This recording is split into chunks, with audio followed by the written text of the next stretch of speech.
Bienvenidos a nuestra audiencia del programa Corazón Misionero. Muchas gracias, Pastor Roger, por la ocasión de invitarme. Y pues para mí es un gusto estar aquí en esta ocasión, una oportunidad de mucha bendición. Y bueno, aquí para el programa Televida, para alguna inquietud, alguna pregunta, gustoso, Pastor. Creo que a lo largo de tu ministerio, Raúl, tú tal vez has tenido alguna experiencia con respecto a las misiones. Me gustaría tal vez que nos comentes algo, cómo ha sido y tal vez qué lección te dejó con respecto a la obra misionera. Bien, Pastor. Dos espacios. Número uno, como rector, cuando tenía que entrevistar a los estudiantes que se graduaban, concretamente el programa de misiones. Algunos de ellos tenían el sentir, el llamamiento al exterior. Algunos de ellos yo entrevisté a algunos que se iban a Afganistán, otros a Turquía, otros a Kurdistán, otros a España y así, diferentes lugares a donde ellos sentían el llamado. Pero también a gente que iba al interior. Luego de haber recibido su capacitación en el seminario, tenían la convicción al 101% de poder ir al interior como al exterior también. Número uno. Y número dos, yo hice un paréntesis en el ámbito de la denominación y fui a los Estados Unidos y trabajé con lo que yo llamo los indocumentados. Y ahí alterné el ministerio con un trabajo secular donde el jefe que me contrató para yo hablarle del Señor a gente hispana indocumentada y sumo como 8 o 10 naciones los que estaban allí y de pronto me vi coordinando un centro de entrenamiento ministerial que se llamaba SEM, donde la mayoría de estudiantes eran indocumentados. Conocieron al Señor, porque sabemos que la gente va a los estados a ganar dinero, buscar trabajo, no buscar a Dios. Pero en esa circunstancia de sin Dios, sin trabajo, sin familia, sin documentos y sin idioma, la iglesia hispana cumple el rol del samaritano y levanta al caído y de pronto se convierte no solamente en creyente, sino en siervo del Señor. Y tuve la ocasión de despedir a algunos que volvían a su país ya como siervo del Señor. Mire qué bueno es Dios. A veces no conocemos sus propósitos y planos que tiene al movilizarnos a diferentes lugares y seguir cumpliendo el ministerio de la predicación, de la enseñanza, ¿no? Y tal vez aprovechando esta experiencia que me comparte, tú sabes que en el mundo hay mucha migración. En nuestro país tenemos migración muy fuerte de un país vecino, como es Venezuela, y hay otros también que se están llegando a nuestro país por alguna razón. Supongo que no es buscar a Dios, pero están de alguna manera involucrados en alguna de nuestras iglesias, también participando en un servicio. Y por ese lado, creo que tú has sido como un agente allí en tu experiencia que has tenido en Estados Unidos, de justamente probar cómo es trabajar con ellos y entrenarlos, prepararlos con la palabra, ver cómo el resultado de ese trabajo los preparaba o entrenaba para cumplir algún ministerio en su país de origen. Entonces, ¿cuál sería tu perspectiva del trabajo con los migrantes? Porque cuando hay iglesias, por ejemplo, en Europa, hablamos de congregaciones de migrantes que están creciendo y están cumpliendo hasta un rol cultural en sus propios países. ¿Cómo ves tú la conexión, preparación bíblica, teológica, con el trabajo con los migrantes en muchos países? Parte del trabajo que realicé con los indocumentados me generó que yo haga una tesis y la Universidad de la Florida me dio un grado académico que se llamó Pastoral al Migrante Hispano Indocumentado. Y dentro de las recomendaciones coloqué ahí era cómo las iglesias, vamos a llamarle así, enviadoras, porque no envían, sino que dejan que sus siervos o creyentes salgan, algunas veces de una manera informal. Mi recomendación era que tanto el creyente que salió, su iglesia no pierda el espacio, no pierda el contacto con ellos, pero a la vez la iglesia, entre comillas otra vez, receptora, indague también de qué país, de qué circunstancia, en qué ministerio cumplía en su iglesia del país original, a efecto de hacer un nexo, un complemento y no perder esa calidad de vida en virtud solamente por la búsqueda de trabajo y dinero. Entonces pude poner un par de recomendaciones en la tesis que desarrollé y gracias a Dios eso en algunos de los países en los cuales alguna gente que ministré y serví lograron concretar. Ya no quedó solo el creyente, sino que su iglesia del país donde salió ahora tenía contacto con él. Y la iglesia que lo había recibido también tenía contacto con la iglesia donde había salido el siervo. Y de esa manera no se perdió esa persona. Mira, ese trabajo que comentas es muy bueno, interesante, porque tú no estás hablando de algunos años atrás, pero es latente ahora. porque a veces he recibido llamadas de pastores de otros países por creyentes que se fueron de la iglesia local sin comunicarlo, sin decir a dónde se iban, y de pronto me dicen: está por aquí fulano de tal, disculpe que les llame, pero quisiera saber cuál es ha sido su testimonio de la vida de su iglesia allá. Wow, dice, no, en realidad no sabía que había viajado. Mira. Pero qué bueno que se puede hallar esas conexiones para contribuir con la edificación, el crecimiento, que se pueden involucrar una iglesia en otro país. Exactamente, para mí fue de bendición saber eso, para no dejarlos en el aire, porque hay gente que sabemos que han estado sirviendo en nuestras iglesias y al salir a otra realidad como que se apagan, se apartan, no congregan y obviamente se pierde la potencialidad de alguien que puede ser un gran siervo del Señor, tanto allá como acá, si es que regresa obviamente otra vez.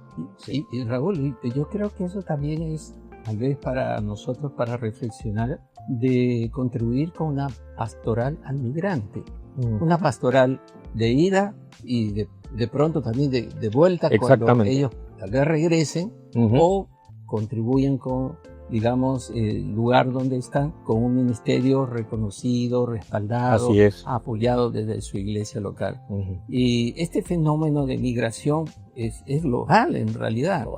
Es sorprendente que uno se va, en mi caso los peruanos, por varios países y se encuentra con peruanos que estaban en alguna iglesia o nos conocían o saben quiénes somos. Así es. Y uno dice, bueno, con alegría, si los encuentra en una iglesia, dice, qué bueno que estás congregando, que estás sirviendo al Señor, que estás aquí. Es un motivo de alegría. Pero es un fenómeno que tal vez se va a repetir en el futuro. ¿Tú crees que se podría o se debe considerar instruir, enseñar a los futuros pastores de un seminario que también consideren la pastoral hacia los migrantes? Así es.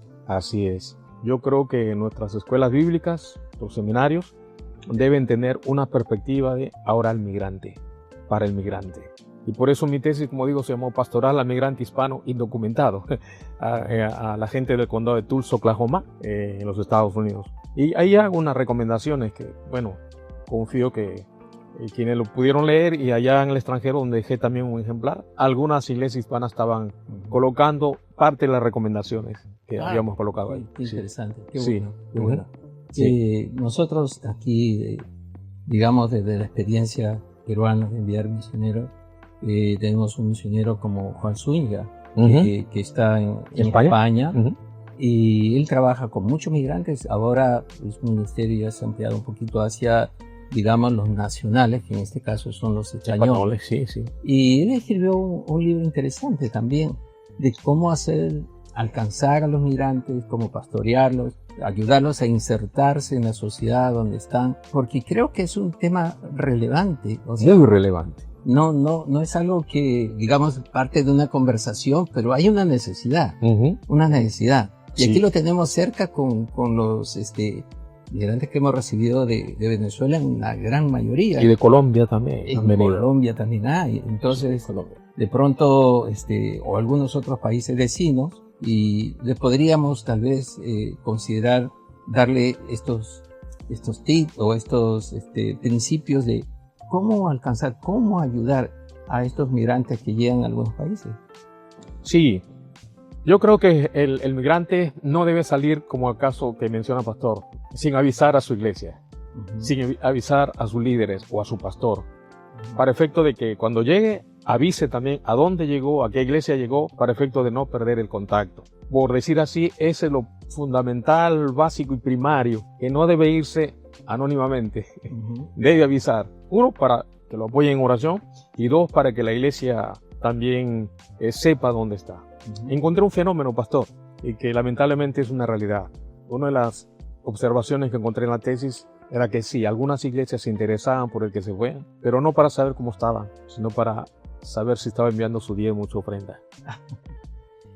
Eso es algo triste, ¿no? Muy triste. Que tenía un interés. A mí me dijeron, uno de ellos que entrevisté, me dice, se interesan por mí, por mi diezmo, mi ofrenda, así que la estoy enviando. Pero no preguntan cómo la estoy haciendo, cómo estoy haciendo. Eso es triste, ¿no? Sí, lamentablemente fue una realidad. Aunque, mira, qué interesante este contraste, ¿no?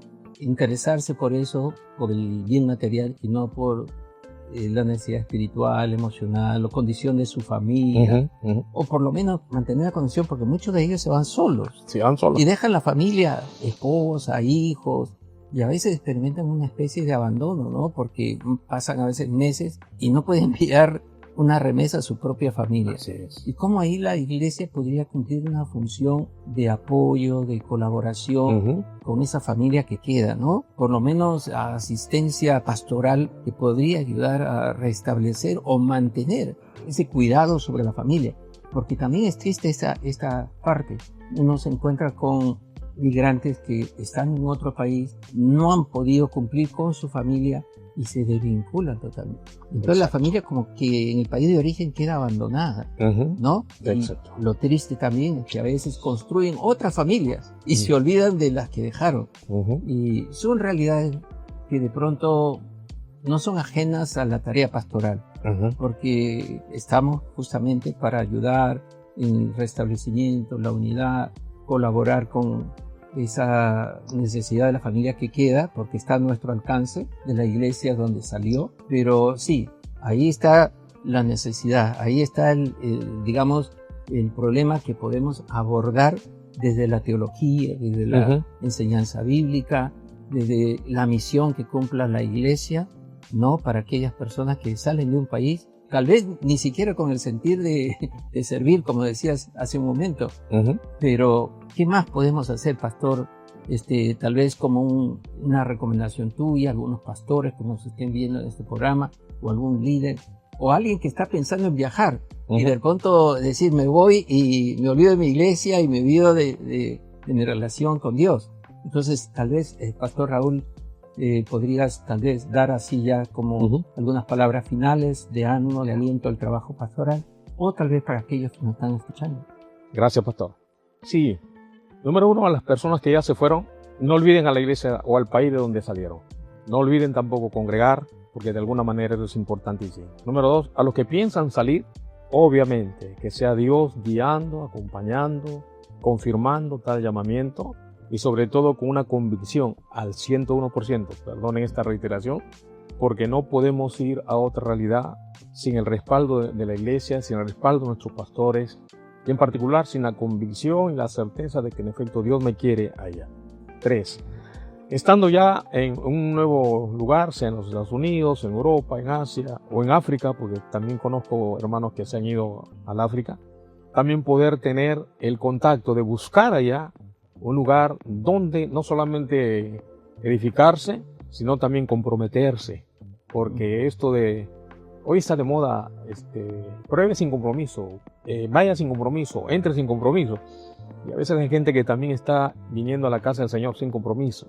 Agradecido también a este momento que tenemos, y decirles que no se olviden de suscribirse en el programa Corazón Misionero. Que Dios les bendiga. Bendiciones.